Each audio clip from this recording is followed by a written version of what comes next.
María Vázquez, gracias por aceptar esta plática en medio de todo esto que está pasando y que estamos inmersos ya en estos procesos electorales. Gracias. No, al contrario, muchísimas gracias por la Y invitación. mientras desayunamos, pues vamos Claro. platicando de lo que ha pasado en los últimos años, porque pues no es la primera vez que escuchamos o vemos tu nombre en estos procesos. ¿Cuál fue el primer contacto? ¿Cómo fue el primer contacto con la política, este juego tan rudo?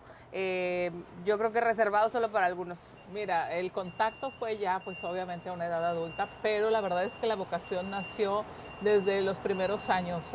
Cuando tenía 8 años de edad en la escuela primaria, diputada Aurora Jiménez de Palacios, pues su propio nombre me lo decía, era un referente importante y sobre todo a mí me llamaba la atención qué era una diputada, qué hacía una diputada y una mujer diputada, la primera mujer diputada federal y llevaba en mi escuela su nombre. Y ahí fue donde me empezó a dar la inquietud de qué era lo que podía hacer cuando nos explicaron su historia de vida, me pareció fascinante y ahí empezó como la semillita. Además es una vocación de servir. Tuve la oportunidad de servir en varios espacios desde mis años muy tempranos, en la época de la adolescencia, la juventud, en la universidad, pues ya sabes, no se diga, los jefes de grupo y toda la sociedad de alumnos, todo eso me inclinó mucho a la posibilidad de servir a los demás.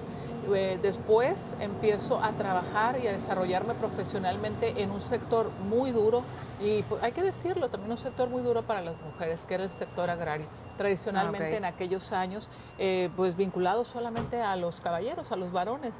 El ganarte un lugar, el poder demostrar por tu capacidad un espacio de oportunidad donde tú podías decir yo aquí estoy y yo soy, fue mi primer contacto ya formal con la administración pública, seguí desarrollándolo, entré también a la Facultad de Derecho como catedrática en esa área, en el derecho agrario, y empezó ahí mi inquietud ya más fuerte de poder participar en política.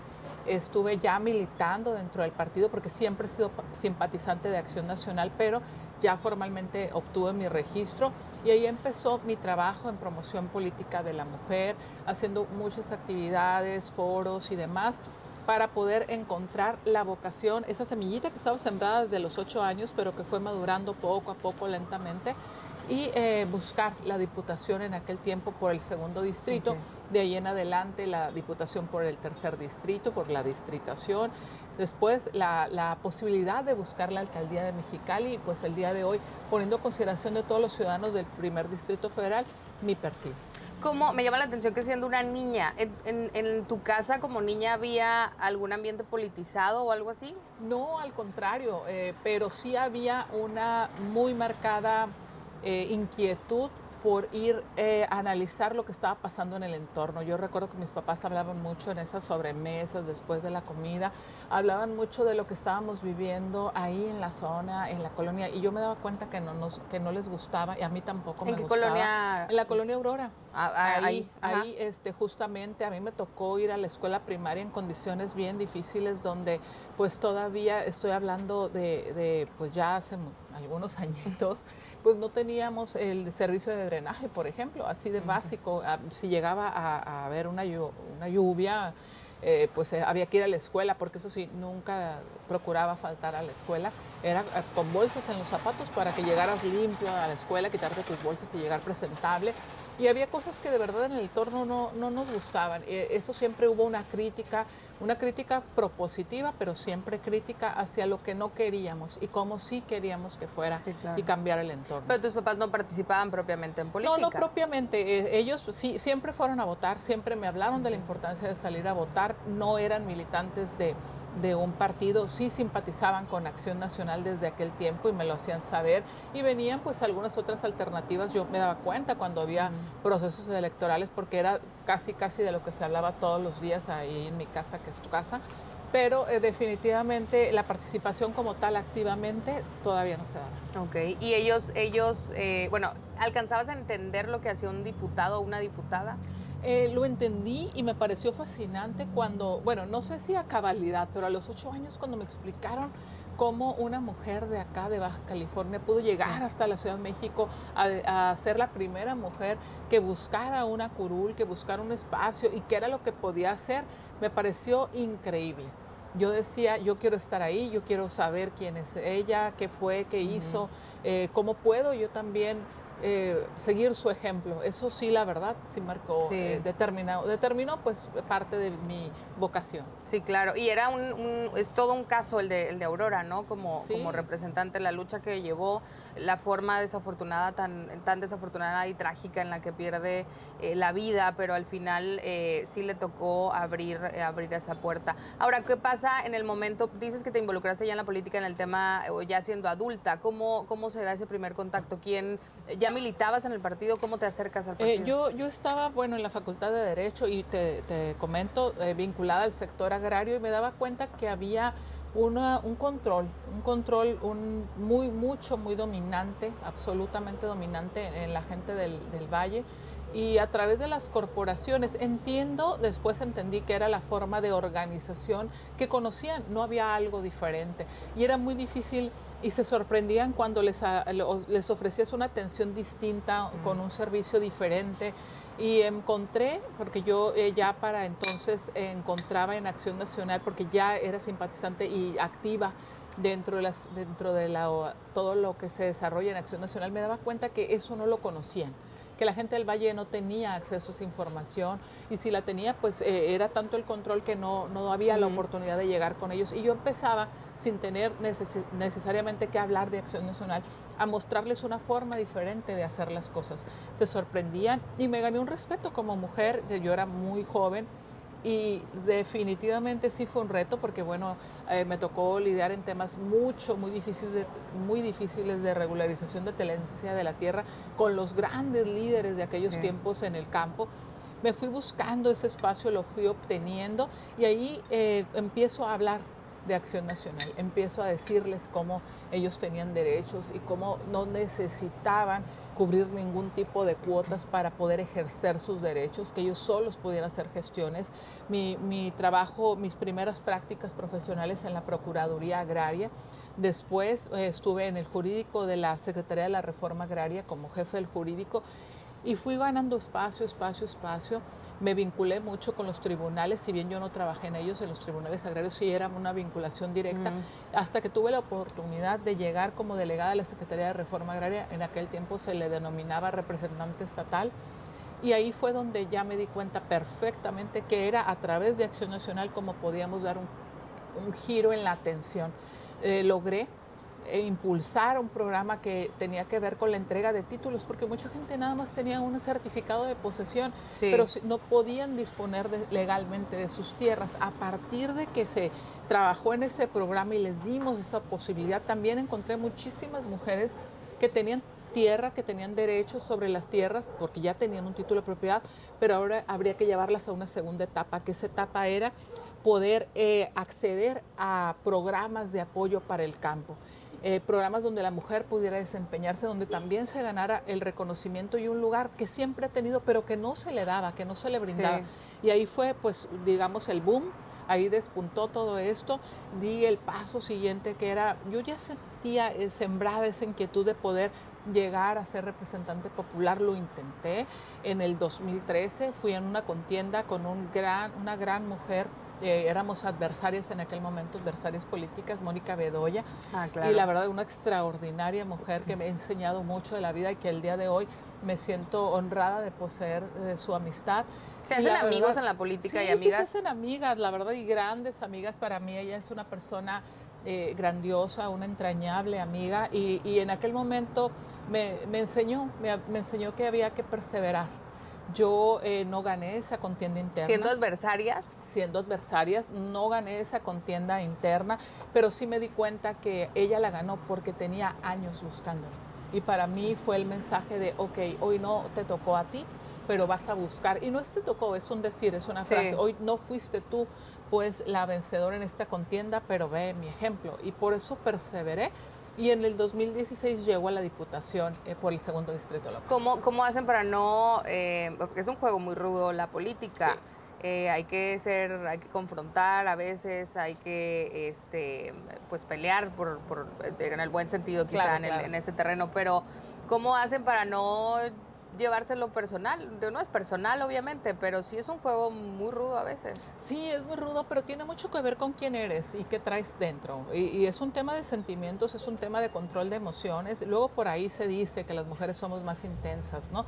Y no es una, yo no lo veo como una descalificación, yo lo veo como una realidad porque de alguna manera le ponemos un extra, ¿no? Le Ah, ponemos un sentimiento, le damos ese toque sensible que hace diferente una campaña, pero que también la hace mucho más intensa. Y esa relación de poder decir, bueno, es mi adversario político, no es mi enemigo de vida, ajá. y poder transitar, e incluso creo que el primer paso que di fue salir a la campaña con ella, decidir apoyarla, porque así se hacen las campañas en Acción Nacional.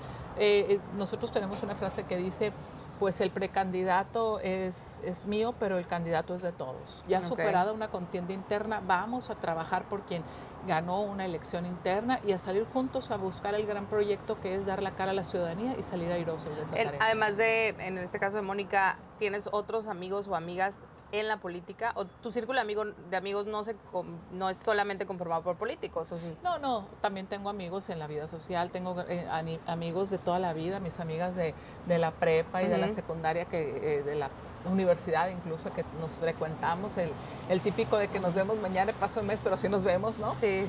Claro, y tengo grandes amigos en política. Yo creo que, pues, te puedo decir con toda tranquilidad, soy una mujer que llevo una vida sencilla, no soy nada complicada, tengo amigos que conservo desde la primaria, no te puedo decir que del jardín de niños, porque no fui al jardín de niños, pero sí de la vida afortunadamente he tenido la oportunidad de conservarlos, de ir por cada espacio donde he estado dejando una huella, creo yo que en la medida de mis posibilidades positiva, pero también he tenido la posibilidad de que mucha gente incida en mi vida.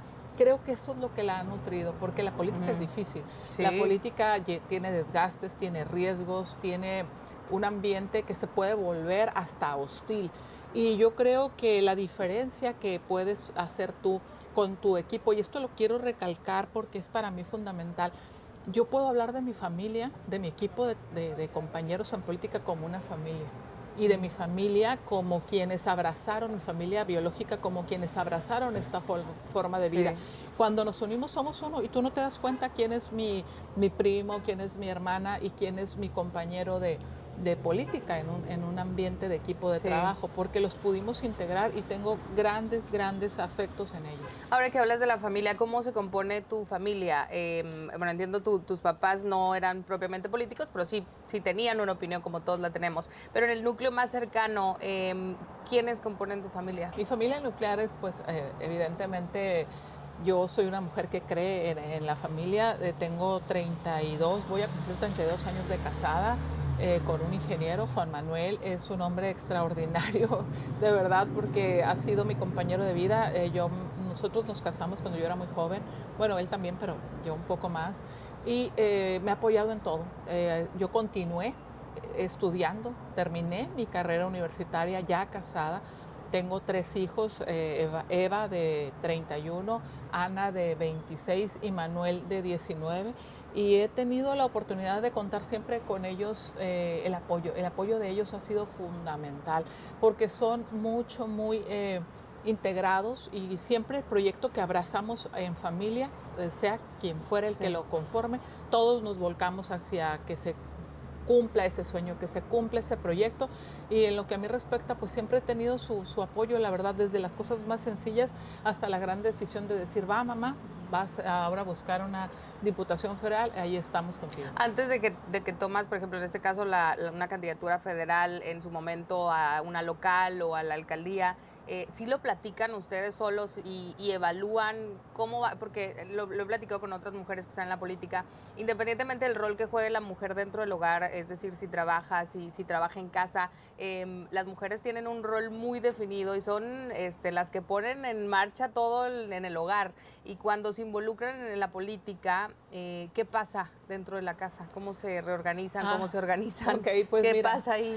ha sido bien interesante porque te comento y va vinculado desde la carrera. Cuando estaba estudiando, pues Mm. nos dimos cuenta, mi marido ya trabajaba para que yo estudiara. Obviamente él ya había terminado su carrera profesional, pero desde ahí se hizo una dinámica diferente en casa. ¿A qué me refiero con una dinámica diferente? Pues había que hacer los dos de todo.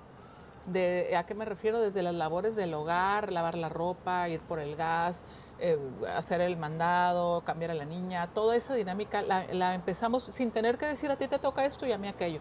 Empezamos a hacerlo entre los dos y se volvió un estilo. Vienen los hijos y los hijos se incorporan a esta dinámica en la medida de sus posibilidades. Obviamente, si son pequeñitos, pues que recojan sus juguetes. Ya más grandes podían hacer otras cosas. Hoy Manuel es un excelente cocinero, el menor de los hijos, le encanta la repostería, nos consiente y cada quien tiene un rol diferente en el hogar. No ha sido difícil porque creo que entendimos muy bien, sí lo platicamos, claro, cada que va un proyecto de quien sea, pero particularmente por la pregunta que me haces, cuando se trata de una responsabilidad de este nivel, nos sentamos en la sala de mi casa, que es tu casa, lo platicamos y decimos, a ver, quiero participar en esto, estas son mis posibilidades, estas son mis ventajas, estas las áreas de oportunidad, ¿cómo ven? Lo hacemos y la verdad es que siempre he obtenido su sí se discute, sí se analiza y a partir de eso pues entramos en una dinámica todavía mucho más compenetrada, donde a lo mejor si ahora, ¿cuál es la diferencia que yo puedo ponerle? Yo siempre me ha gustado tener un detalle de mamá en el hogar. Ajá. Que sepan que si su mamá hoy no pudo a lo mejor lavar la ropa y tener el detalle de la planchada y demás, siempre van a encontrar un detalle en sus cosas. Un detalle personal, alguna esencia que les pongo en su cuarto, algún postrecito, que a lo mejor no lo hice yo, pero les compré. Pero te haces presente de alguna forma, Me hago presente, porque es la diferencia. Ellos en su día a día se van a dar cuenta que mamá estuvo ahí. A veces en la noche me gustan mucho las flores, dejarles flores en casa, flores frescas, y me gusta arreglarlos. Entonces ellos saben que su mamá estuvo haciendo algo para que ellos lo disfrutaran. Okay. Oye, me llama la atención que dices que te casaste muy joven. ¿Qué tan joven? Tenía 17 años. 17 años. ¿Y él tenía la misma edad también? No, él es un poquito más grande que yo, pero nos conocimos desde que éramos muy jóvenes. Okay. Pues obviamente no me tocaron tiempos distintos con pensamientos diferentes. ¿Qué fue lo que hice? Pues yo maduramos una relación de noviazgo largo para poder, ya iba a cumplir 18, nos casamos en agosto, yo cumplí los 18 en septiembre, fue un tema, y lo voy a decir porque no me da ningún resquemor decirlo, también del crédito de la casa. Antes ponían un requisito ahí para poderte dar el crédito, que fueran 2 personas, el aval y demás. Yo pues realmente fueron unos días ahí la diferencia para que cumpliera los 18. Me acuerdo que mis papás dieron la dispensa porque así se requería. Y cada quien se quedó en su casa, al estilo, ¿no? De antes, hay que decirlo. Llega ya pues el matrimonio religioso y viene un tema, digo esto porque yo me caso por el civil en agosto, cumplo años en septiembre y por la parte religiosa hasta octubre. Entonces ese tiempo ahí estuve y la verdad es que está muy padre porque es una historia bonita, es una historia exitosa. Yo entiendo quienes a lo mejor vivieron algo diferente, no sé.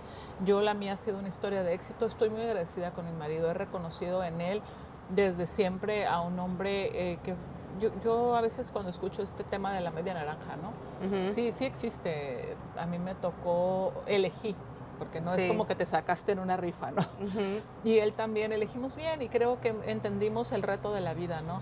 El reto de poder salir adelante y ambos teníamos muchos retos y seguimos poniendo retos y seguimos logrando esos retos. A veces nos tardamos más, es complicadísimo, hay muchos altibajos en la vida, pero los podemos sacar adelante. Ahora, él no tiene nada que ver con la política. No, él está inmerso en su tema como ingeniero y no se involucra. ¿Y qué te dice? De pronto no, cuando llegan ya en la tarde, noche que coinciden, no te dice, oye, no sé si te tocó enfrentarte con alguien, si se tocó responderle a un adversario. Sí.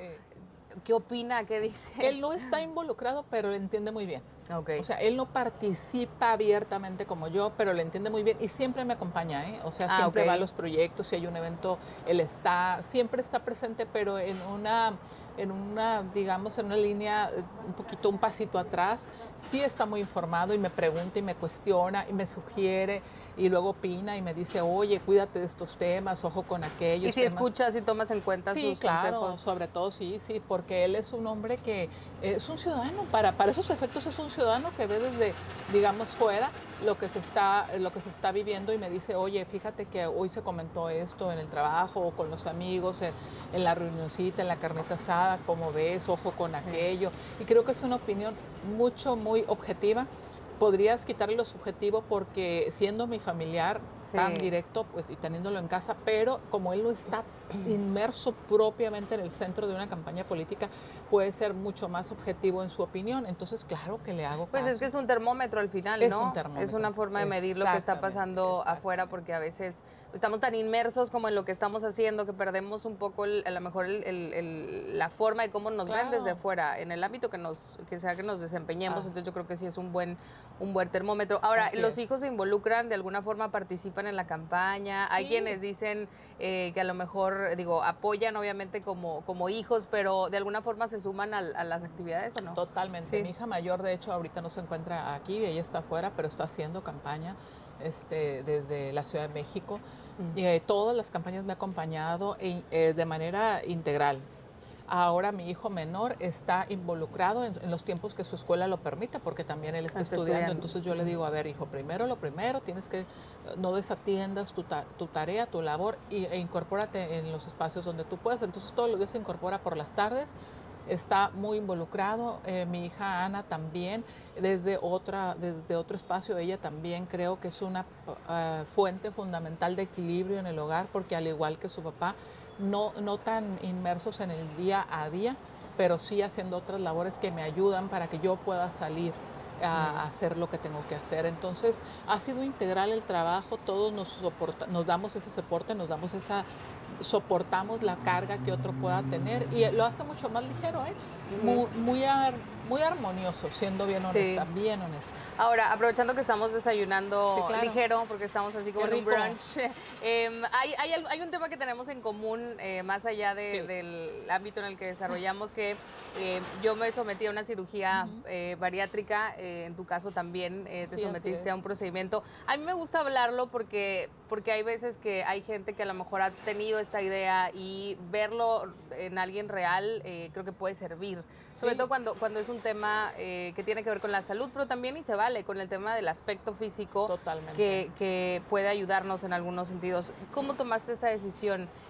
¿Hace cuánto la tomaste? Ya hace más de 5 años y la verdad es que yo no me arrepiento, es un tema sí de muchísima disciplina, es un tema de responsabilidad y de buscar tu salud. Yo ya tenía problemas muy severos, yo nací de 7 meses y eso Ok. trajo como consecuencia que tuve muchísimos problemas respiratorios, no se alcanzó a desarrollar bien mi sistema respiratorio y en aquellos tiempos a los estilos de las abuelitas, que se los agradezco mucho porque yo creo que sí fue fundamental y por eso estoy aquí, pero pues mi abuelita materna dijo, oye, pues estaba tan delgadita, tan pequeñita, con muchas deficiencias y una salud muy débil. Ella Ujú. pensó en su idea, pues por ayudar, que darme atoles muy bebita era positivo, pero pues engordé muchísimo. Pues que también eran las abuelitas, Eran no las digo, es abuelitas, una era la forma creencia, claro. de crear hijos sanos, ¿no? Ujú. Entonces, bajo su óptica, y la verdad es que no, empezaron problemas bien serios, empezó un problema de obesidad siendo muy niña. Crecí y en la adolescencia pues te desarrollas, pero luego vuelves el metabolismo se vuelve muy lento. Sí, No creo que era lo mejor, pero bueno, yo le agradezco porque aquí estoy, gracias sí, a sus claro. cuidados, la verdad. Pero viene un problema bien serio y tú lo sabes. Yo no era de las que comía muchísimo, pero sí muy desordenadamente, ¿no? Entonces Ujú. a veces una vez al día, pero pues era lo que me encontraba. Y eso descompuso el orden de mi Ujú. metabolismo. Entonces llegó un momento en que era tanto el sobrepeso, ya me dolían las rodillas, ya tenía problemas en la Ok. respiración, ya sentía taquicardias, era un problema integral. Todo me dolía, los talones, yo llegué a salir a campaña con un sobrepeso muy fuerte y el problema de los talones era increíble. Tomé una decisión por salud y también, como bien dices, se vale por tu aspecto físico, decir, ¿sabes qué? Voy a Sí. tomar esta decisión. Me informé, no acudí sin información, estuve yendo a preparación. De hecho, cuando acudo con el médico, yo lo primero que le dije es, no estoy segura en quererme operar, pero Ok. vengo a platicarle cuál es Pero ya mi habías caso. escuchado como de las cirugías Sí, ya había escuchado. De hecho, una prima bariátricas. mía había Ah, tenido esa ok. experiencia y eso me animó. pero yo no estaba convencida. Llego con él sin estar convencida y se lo dije. Y él me sugirió que siguiera el procedimiento preoperatorio, toda esa preparación de meses que te Ajá. dan antes, que me iba a ayudar a bajar de peso y llegado al momento pudiéramos platicar del tema. Lo platicamos y ahí tomé la decisión de sí hacerlo.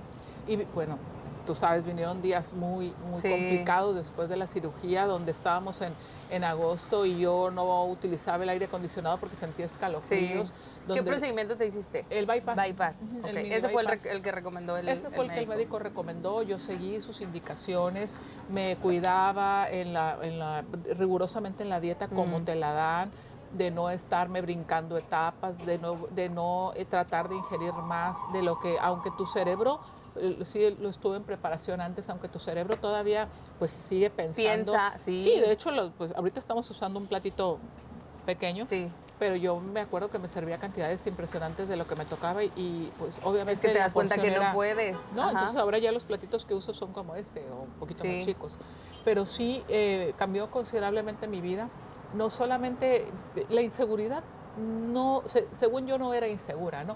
Pero claro que lo era, me daba cuenta en la ropa que compraba, además de que era ropa muy grande para mí, todavía era más grande porque la inseguridad de que aquí se te ve la lonjita y Ah, acá no sé sí. qué. Entonces llegó un punto donde yo me di cuenta que claro que era insegura, claro que afectaba hasta mi vida íntima con mi pareja y llegó a un punto donde empecé a adelgazar, a sentirme bien, a adquirir seguridad en mí Y la misma salud, sobre todo, y la ¿no? salud cambió enormemente. La Sí. forma de apreciar la comida también, porque ahora si tú me pones, voy a poner un ejemplo, Ujú. una hamburguesa o una ensalada, voy a preferir la ensalada, pero auténticamente la voy a preferir porque me cae mejor, porque me siento mucho más Sí.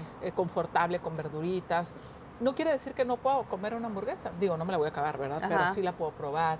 Y hay cosas que creo que tienen que ver con el sentido de entender qué es lo que le hace bien a tu cuerpo y qué Sí. es lo que no Y le es que es hace un bien. cambio, digo, físico, es muy drástico el Sí, cambio. muy Es un drástico. cambio muy drástico físicamente que a veces ni siquiera tú mismo te reconoces. No sé si Ujú. a mí me pasaba, por ejemplo, que de pronto no sé si se me olvidaba, pero de pronto al principio, cuando es este bajón tan drástico, te ves en el espejo, te ves en una foto y dices, no puede ser que sea yo. O sea, es muy drástico el tema físico, el cambio que hay Mucho, para nosotras y me imagino para la gente que está a nuestro alrededor. mucho, al grado tal que tengo fotografías donde no hay identidad entre una persona y otra en tres momentos Ajá. diferentes, ¿no?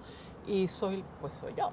Pero, y algo de lo que dices que es bien importante, tú creo que es bien importante y para quienes lleguen a tomar esa decisión, un consejo es sí estudiar muy bien el procedimiento, asesorarse, llevar la atención Sí. psicológica de vida, la de nutricional, la bariátrica, todo el complemento por algo existe, no es como que, ay, no importa, voy nada más con el médico y no voy con el nutriólogo Nutriólogo. o no atiendo la parte Ujú. psicológica, Ah, ¿no? eso te iba a preguntar, ¿atendiste el tema Sí, psicológico?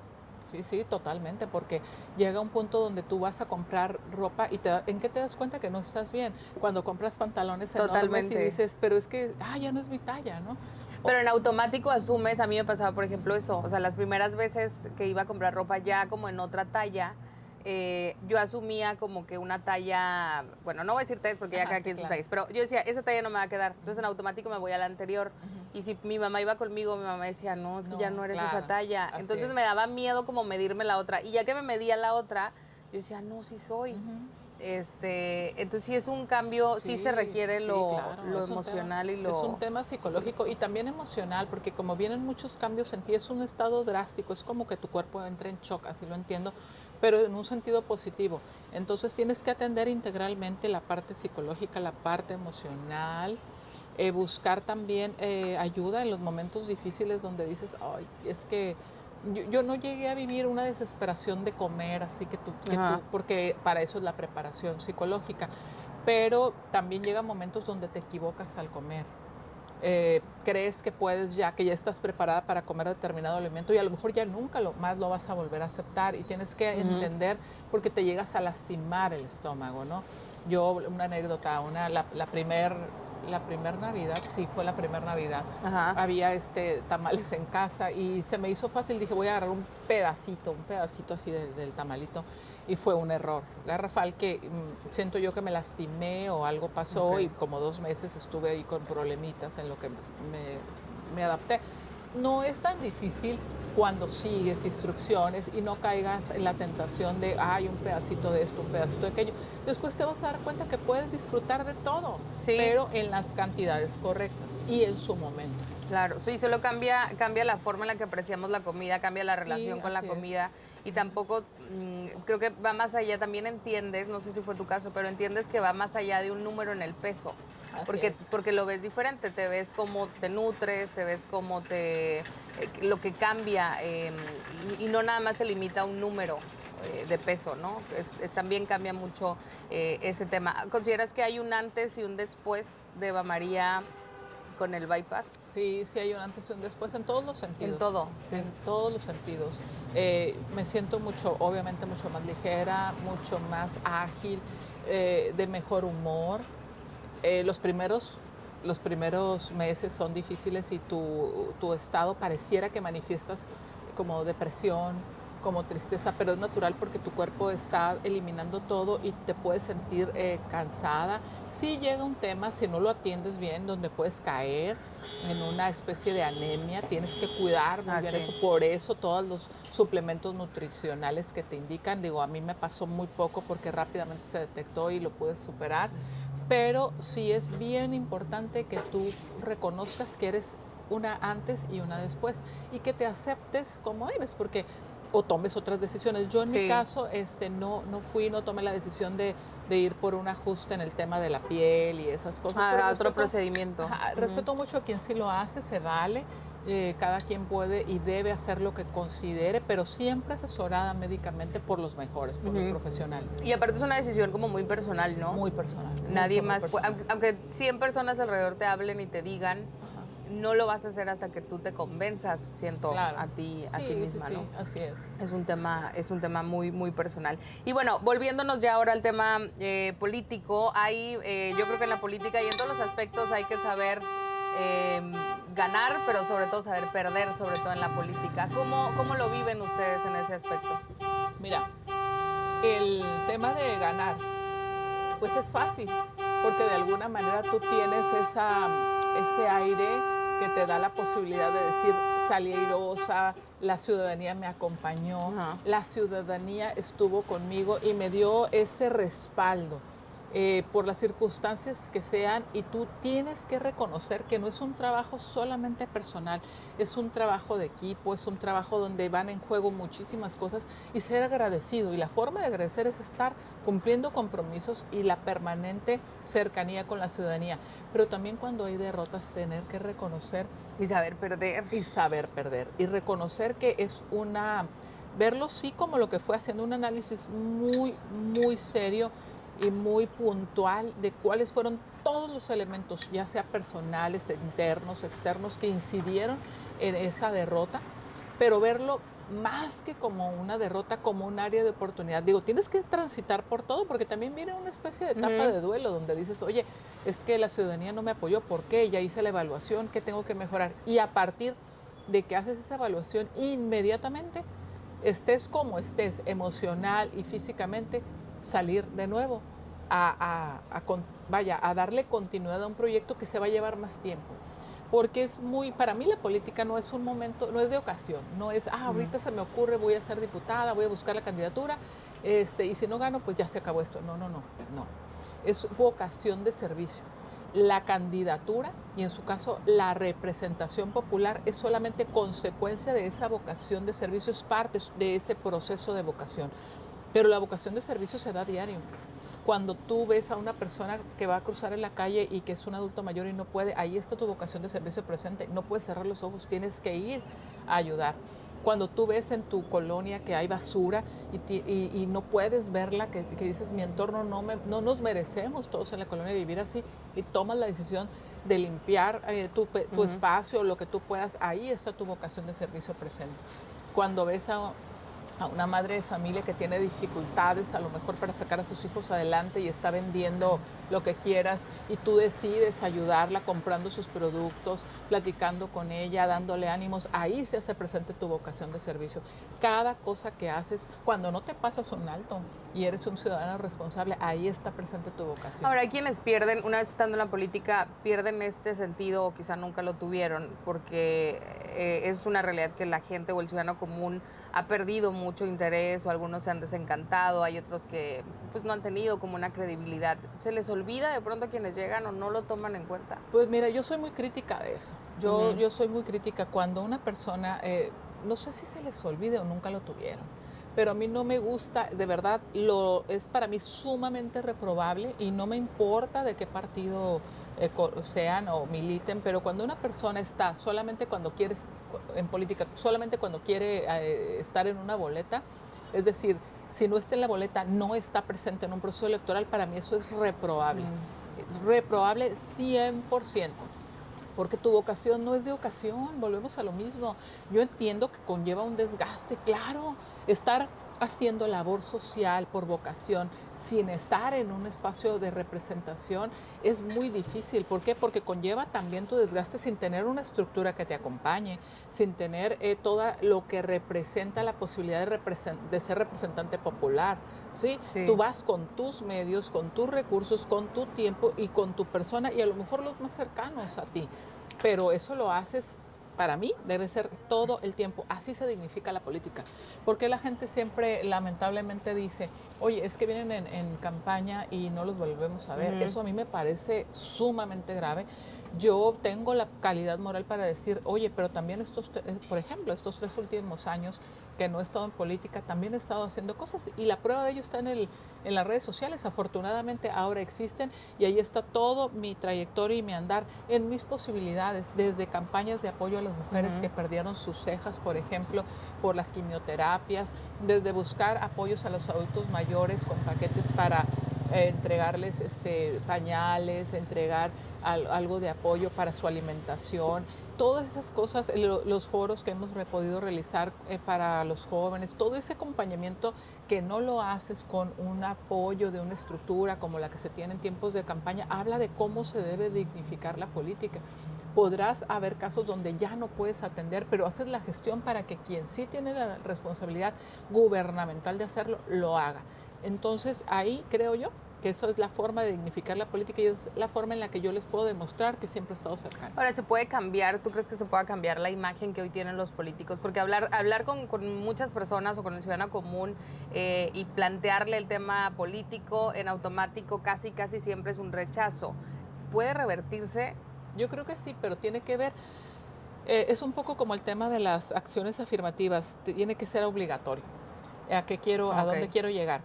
Eh, desde la primera oportunidad que tuve en la Diputación local, pugné porque se hicieran informes ante el Instituto Estatal Electoral, perdón, y que esos informes tuvieran que ver con los cumplimientos de los compromisos de campaña. Yo creo y estoy convencida que debería de ser requisito para quien busque su reelección o algún otro cargo haber cumplido sus compromisos de la campaña en la cual resultó Mm. electo. ¿Por qué? Porque luego resulta de que ya no regresaron a las comunidades, de que ya no cumplieron los compromisos legislativos ni de gestión que hicieron, y la gente válidamente te dice, oye, pero es que nada más vienes cuando estamos en campaña. De otra forma, a mí me da mucho gusto que cuando voy por la calle me dicen, es que yo ya la conozco.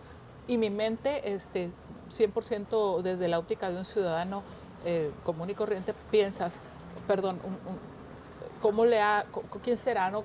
¿De dónde? A ver, el nombre rápido, Ajá. la conexión, ¿dónde la conozco? En la familia, en los amigos. No, ellos dicen, yo te conozco porque te sigo en las redes. Entonces, una persona que se toma tiempo para buscar tu perfil, para seguirte, es porque le atrae lo que haces, porque Mm. algo le llama la atención. Y no puede ser que tu respuesta sea la fría, que sea lejana. Ahora, yo quisiera transitar a que esto sea una obligación, porque ahorita es bien lamentable, y yo hago ese ejercicio, les pregunto si saben quién es el diputado federal de su distrito. Resulta que no saben. O no Y sabes cuál es el distrito, no ¿no? A sabes cuál es veces. el distrito, o dicen, oye, pero que yo no soy tal distrito, en mi caso me dicen, oye, que yo no soy de tal distrito, pero se refieren a los distritos Ah, locales, ok. es decir, no saben si son los locales o los federales. Yo ya me doy a la tarea de explicarles y también sin decirles quién es su diputado federal, porque no le voy a hacer la chamba, que ellos llevarlos a la reflexión donde sepan que no hicieron un buen trabajo. Yo quiero cambiar esa parte, que sea un poco un parteaguas para que con el ejemplo, si todavía no lo podemos hacer legal, que yo transitaría hacia eso, a seguir impulsando que sea legal, que ya sea reglamentado el hecho de que hiciste un buen trabajo, cumpliste con tus compromisos, lo acreditaste ante la autoridad electoral, adelante, tienes como un prerequisito. Yo sé que de alguna manera ahorita no están las condiciones porque constitucionalmente todos tenemos derecho a votar y ser votados, pero que sea un elemento más a considerar. Y la otra situación es que a mí me parece bien importante, sumamente importante que los ciudadanos reconozcan que la prioridad que tiene para un diputado el serlo. Ahorita hay un caso bien lamentable que no hemos reparado porque casualmente no conviene, pero es bien raro y es un tema de reflexión. En el segundo Distrito Federal, quien está o quien tendría que estar de titular como representante popular, dejó su cargo para buscar el Senado. Ajá. Y se supone que su suplente tendría que ser la diputada federal en funciones. Claro. Pero pero ella, quien tendría que ser, es decir, la suplente, también se fue a buscar un cargo de elección popular en un distrito local. O sea, se abandonó En el segundo distrito no hay diputada federal. Se abandonó esa responsabilidad. No hay ni un suplente que lo atienda, ni tampoco la propietaria, pero ella está buscando, bajo el color guinda, la senaduría. ¿Qué garantías tenemos? Si no le importó su diputación federal, tampoco le va a importar el Senado. Es ahí cuando no se dignifica la política, cuando le pierdes el respeto. Yo estoy de acuerdo, quieres buscar un espacio, tendría que quedarse mínimo la suplente. Pero ni siquiera eso tenemos. Sí, eso justamente no debe pasar. Ahora, hablando, hace rato que hablamos de estar y no estar, de quienes están cuando hay posibilidades de ocupar un cargo, te tocó ser diputada cuando el PAN vivía un buen momento, luego te toca también cuando el PAN ya pasa a ser una oposición, que en el caso de Baja California fue un caso muy llamativo porque pasaron 3 décadas de estar en el poder. Entonces te tocó estar en el buen momento y en el no tan buen momento del partido y pasar a otra posición. Hay quienes deciden irse y buscar por otro lado, y hay quienes pues deciden quedarse y aguantar, digamos, la época de vacas flacas, dirían por ahí. ¿Qué opinas de quienes se van? Qué bueno que se fueron. Qué bueno que se fueron porque es lo que no necesitamos. Si dignificar la política justo representa ser congruente, pues qué bueno que se fueron porque no le abonan a Acción Nacional y ahora también nos dan la posibilidad de tener el discurso correcto que siempre hemos tenido. Aquí se quedan los de verdad, los que tienen vocación de servicio, los que sí piensan seriamente en la institución, porque la institución no lleva 1 año ni 2 y se forma a través, sí es cierto, de los ciudadanos, pero somos también los ciudadanos quienes podemos descomponer todo el trabajo de muchísimos años, de muchísima gente comprometida, que incluso hizo la grandeza del partido cuando éramos oposición y no había o no se veían en corto las probabilidades de llegar a ser representante en ningún espacio. ¿Qué es lo que sucede? Pues esta gente yo creo que tiene que analizar muy seriamente, sobre todo cuando los ves de un partido a otro en meses. Pareciera que es un tema muy de intereses, no pareciera, es un tema de intereses muy personales que a mí me llaman la atención porque incluso algunos ni siquiera tienen un sentido como de congruencia lógica, una lógica en la toma de decisiones. Pareciera que es un tema económico, no me atrevería a asegurarlo, pero los ves en un partido, a los 2-3 semanas los ves en otro y finalmente resultan candidatos por una opción distinta cuando incluso militan en otro partido diferente. Llegas a encontrar justo lo que el ciudadano no le gusta, justo lo que ensucia la política y es reprobable. Sin embargo, pues ellos ya sabrán, porque hasta como ciudadano, sin más allá de tu militancia en el partido que fuere o incluso con todo ese desorden, me parece que la historia que tú le dejas a tu familia, el ejemplo que tú le puedes dar a tus hijos, que tú le puedes dar a la ciudadanía, pues es pésimo. Y lo malo es que por personas como ellos se ensucian pues la integridad de los partidos. Ahora, ¿tú nunca pensaste irte? No, nunca. Aunque cambió drásticamente el escenario para el PAN, ¿no? Sí, cambió mucho. Sí, cambió radicalmente. Entendemos que el mensaje de la ciudadanía fue muy claro. Se cometieron errores, hubo muchos aciertos, pero se cometieron errores y los errores tuvieron un costo político y la ciudadanía lo expresó en las elecciones, en las urnas. Ahora, ¿qué hay que hacer? Entender cómo fue que lamentablemente transitamos desde la etapa más positiva de mejor contacto con la ciudadanía hasta aquella en la que vino la derrota como consecuencia de esos errores. Entender toda esta historia y poder sacar una evaluación adecuada y conforme a ella venir a presentar un nuevo proyecto político que no es otra, no estamos cambiando los estatutos ni la plataforma del PAN, pero sí la forma de llevar a cabo nuestra política. Sí se modifica algo Claro, en el partido, ¿no? Totalmente. Y son otros tiempos, además, Son hoy, otros hoy tiempos. las redes sociales le dan mayor participación, yo creo, a la gente, le dan más visibilidad a quienes ocupan los cargos públicos. Hoy el ciudadano te puede reclamar directamente en tus Claro. redes sociales si no fuiste a su colonia o si votaste un tema a favor o en contra. Hoy los ciudadanos tienen más vías para expresarse, ¿no? Sí, además creo que también en mi caso es un tema muy de reflexión. Siempre he tratado de hacerlo, pero digo, ya abriendo todo el corazón al 100%, creo que los ciudadanos, si bien quieren ver en un político a alguien con experiencia que no vaya a jugar en su espacio de representación, también quieren saber que eres de carne y hueso, no inalcanzable, o no que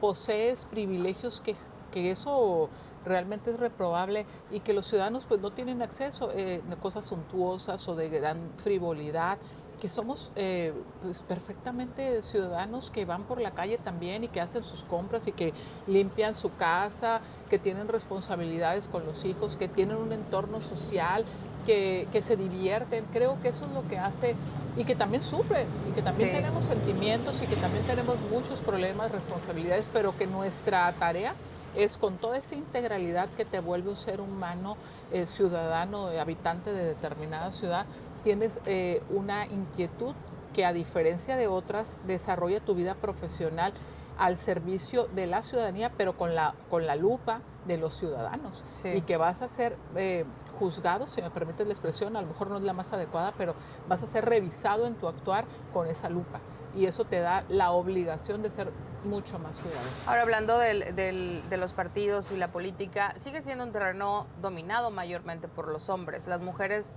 han ocupado posiciones. El hecho de que hoy haya mujeres diputadas, líderes de partidos, mujeres gobernadoras, alcaldesas, candidatas, tuvieron que pasar muchas cosas y muchos años para que las mujeres lo lograran y tuvo que ser obligatorio, porque si no, difícilmente nos hubiera tomado otros tantos años para que hubiera Sí. esta representación. Pero sí sigue siendo un campo mayormente dominado por los hombres. Las dirigencias principales están con hombres al frente. ¿Cómo lo viven las mujeres en tu caso en particular? Cada vez más sí se puede, sí se logra ese espacio de oportunidad, pero también hay algo que tenemos que decir, hay varones haciendo la tarea de soporte a la mujer. Okay. Yo creo que, y no sé si eso conlleva la dominación como tal, pero sí la prevalecencia pues de la mano del varón en estas decisiones políticas. Yo, ¿a qué aspiro o qué es lo que veo? A mí me gustaría mucho que sean solamente las mujeres quienes estén, bueno, no exclusivamente, me refiero a lo que voy es, sí que los hombres tengan su espacio de participación, porque si no, va a llegar un momento donde se pierden justamente los Sí. equilibrios porque no va a haber varones en las contiendas. Creo que es importante, más allá de, tenemos que transitar a un tema donde ya el tema de la diferencia no esté marcada, donde no tengas que decir tiene que ser un espacio reservado para mujer, sino que sea por tus capacidades, que llegue un momento donde tengamos igualdad de oportunidades en lo material y que seamos nosotras quienes tomemos las decisiones de estar y no solamente por impulso de alguien. Yo creo que lo más importante, y aquí viene algo bien interesante, es que tú tomes decisiones por ti. Sí, se vale consensarlas con un equipo, con los compañeros que integran ese equipo, pero son decisiones y la forma de hacer la política tiene que llevar, cuando lo encabeza una mujer, tiene que llevar el sello de una mujer. ¿Por qué? Porque es lo que le brinda ese sentido más sensible a una política, incluso desde lo visual, Ujú. desde ese contacto con la ciudadanía que yo le llamaría mucho, muy cordial, mucho, muy amable, mucho de respeto, pero también de entendimiento y de poder tener la capacidad de entender que esas necesidades son mucho más marcadas para quien las recibe cuando se trata de una mujer.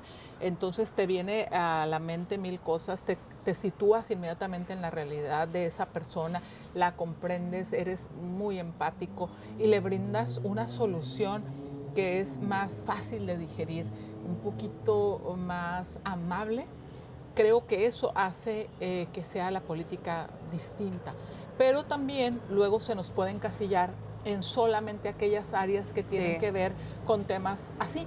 Ejemplo, los temas sociales, los temas de equidad de género, propiamente por la participación de la mujer, o los temas de educación o de salud, pero no, podemos ser grandes en materias duras como la fiscalización, la hacienda pública, los recursos públicos, podemos ser muy cuidadosas porque tenemos esa capacidad también. Entonces, ¿yo a qué iría? A transitar a un lugar donde no tuviéramos que pensar tiene que reservarse para mujer o van a poder participar los hombres. No, que sean espacios donde participe de acuerdo a la Claro, capacidad. y que sea natural, ¿no? Que sea Digo, de manera tuvo que natural. ser obligatorio Tuvo que ser porque obligatorio. no Sí, había otra manera que las claro, mujeres claro. llegaran. Ahora, tener una mujer presidenta en el país va a ayudar a esto. Sí, mira, aquí quiero ser muy clara, ¿eh? Eh, Creo que será un momento histórico fundamental el tener una mujer dirigiendo los rumbos del país, precisamente por estas cualidades que vemos en las mujeres. Sin embargo, y yo lo voy a decir con toda responsabilidad, pero sabedora de lo que estoy diciendo, que el hecho de que, y lo vivimos en Mexicali y lo vivimos en Baja California, el hecho de que sea una mujer quien encabeza el gobierno de Mexicali y el de Baja California no es garantía de que, por ejemplo, el resto de las mujeres nos sintamos seguras. No, porque vuelvo a lo mismo, tiene que ver con tu capacidad. Sí. Puedes ser mujer, pero puedes no ser capaz o no tener la experiencia para la gobernanza.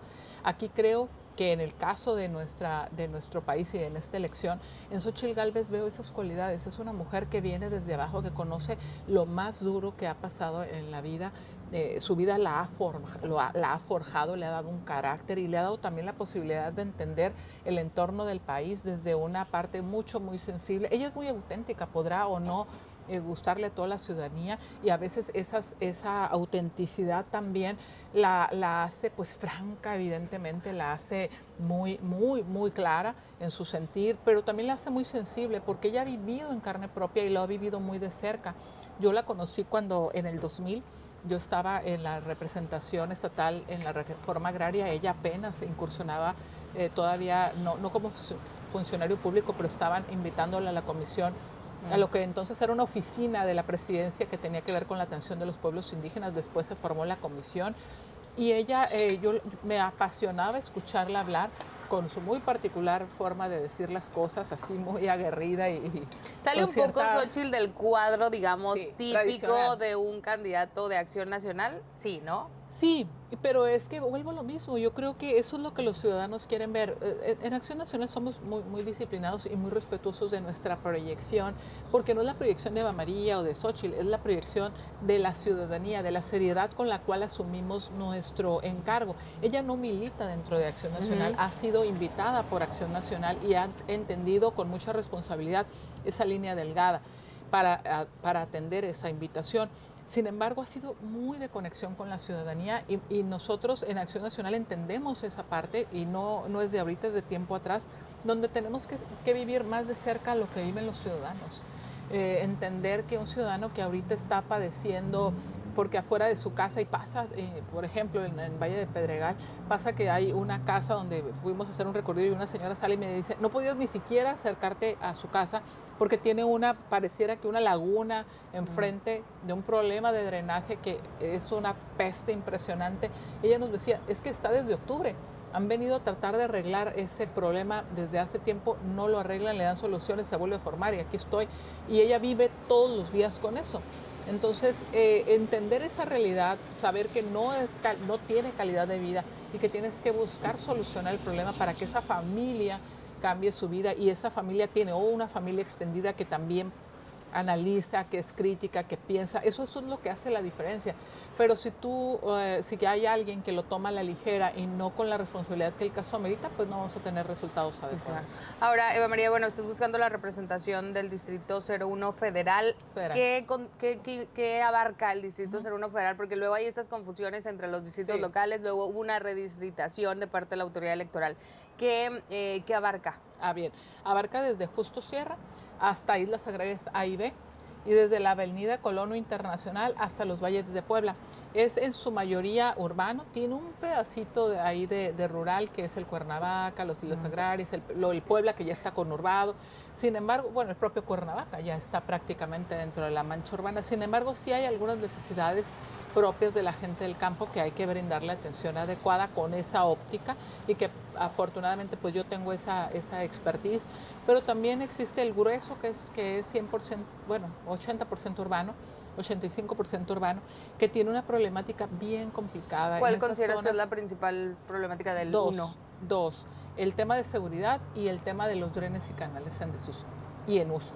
Y lo de los drenes sí es federal, porque luego a veces la autoridad local dice, sí es un problema porque está inmerso en la ciudad, pero le toca a la federal. Así es, y justamente ahorita hay una desatención tremenda por ese argumento, porque dicen, bueno, es que la autoridad local dice, no es mío, es de competencia federal para la regularización, para la limpieza, para la atención. Y la federal dice, no, es que también debe entrarle el municipio. Hay un convenio vigente para la atención de los drenes y canales. Yo estoy proponiendo la creación. Yo voy a trabajar y legislar para la creación de una Comisión Nacional de Drenes que atienda esta problemática y que no sea solamente a través de un convenio, que esté regulado, que esté esa obligación, se pueda materializar y ejecutar esa ley para que en la práctica sí se pongan las pilas, se coordinen y primero esos drenes en desuso pues se tomen cartas en el asunto porque ya no están en uso, pero los que están en uso también tienen que tener pues una vigilancia adecuada, el manejo de los temas de salud se convirtieron en basureros. Hay una serie de situaciones gravísimas, ahí te encuentras perritos muertos, te encuentras, lamentablemente también ha habido cadáveres encontrados en estas zonas y es una realidad, se convierte en un área propicia para la delincuencia, es un área sumamente insegura y en muchas colonias de esta zona abraza. Están en la mancha urbana, ¿no? Están dentro de las comunidades. Y como se volvió un tema de desorden, ¿qué es lo que sucedió? Cuando tú ves algo limpio, lo quieres mantener limpio. Cuando tú ves algo sucio, como que pierdes el sentido de la responsabilidad un poco y abonas o no, abonas a que esté sucio o a lo mejor no le abonas, pero no lo limpias porque ya está sucio y se va a volver a ensuciar. No, creo que nosotros tendremos que tener muy claro, ahí alrededor hay gente habitando, hay colonias completas que no tienen la regularización porque se encuentran en zona federal, pero si tú vas y las visitas son colonias establecidas, no son colonias con construcciones de materiales falsos, no, es construcción firme de gente que tiene 30 años. Entonces, ¿qué tenemos que hacer? Tenemos que ir, buscar esa regularización, obtener esa regularización, gestionar la atención integral de esos drenes y canales en desuso y que venga vinculado también con el tema de salud y con el tema de seguridad. Y el segundo reclamo que mayormente me han mencionado y que lo vivimos a diario es el de seguridad. Yo creo que este es en todo el municipio y en todo el país, pero yo me voy a focalizar. Esta zona, hay zonas muy desatendidas, donde no hay presencia de las corporaciones policíacas o si la hay es mínima, donde es un terreno propicio, donde lamentablemente los vecinos ya me han hablado incluso hasta temas de cobro de piso en comercios, que un señor me decía, oye, es que me piden 30,000 pesos, no los gano al mes. No, pues y de ese negocio se alimentan 3 familias, va a cerrar. Entonces llega un punto donde dices, ¿dónde está la autoridad? ¿Cómo lo están atendiendo? Hay fraccionamientos y colonias donde hay 3 casitas y una tiendita, ya saben de cuáles me refiero. Y los niños ahí en ese entorno. No hay espacios limpios o áreas verdes donde ellos puedan desarrollarse y lo que ven todo es negativo. Es como una invitación a sumarse a ese desorden. ¿Y qué pasa con esos jóvenes? En una etapa de adolescentes, si no se atienden, van a terminar cayendo en esos problemas tan graves. Ahorita estamos a punto y a tiempo de hacer labores de prevención, pero también hay que tener mano dura con la delincuencia. No tenemos la posibilidad porque las corporaciones policíacas no tienen equipamiento. Eso es una realidad y creo que los ciudadanos ya lo reconocen. A mí me lo han dicho, es que no se para por aquí ninguna patrulla. ¿Y cómo se van a parar si ya la situación los sobrepasó? necesitamos, y esa será mi tarea, gestionar la recuperación de los recursos que tenían los fideicomisos como el Fortasec, como el Fortamun, para poder brindar ese equipamiento y ese mantenimiento y todo lo que requieren esas corporaciones policíacas para entonces sí brindar atención. Como un dato curioso, la Guardia Nacional tiene solamente 150,000 elementos. Nosotros, obviamente con esos elementos para todo el país no tienen presencia nacional. Nosotros necesitamos por lo menos, y es la propuesta, duplicar el número de elementos para que puedan tener una debida actuación en todo el país. De acuerdo. Eva María, gracias por esta charla y el desayuno. Y, No, al contrario, y gracias seguramente pues te vamos a seguir viendo. Todavía falta de varios días, varias semanas en la contienda federal y ahora ya local también. Claro Gracias. que sí. Muchas gracias, Erika, por la invitación. Saludos a todos, a quienes nos siguen a través de este programa y la verdad es que muy contenta por este espacio y esta oportunidad. Gracias por esta charla. Gracias.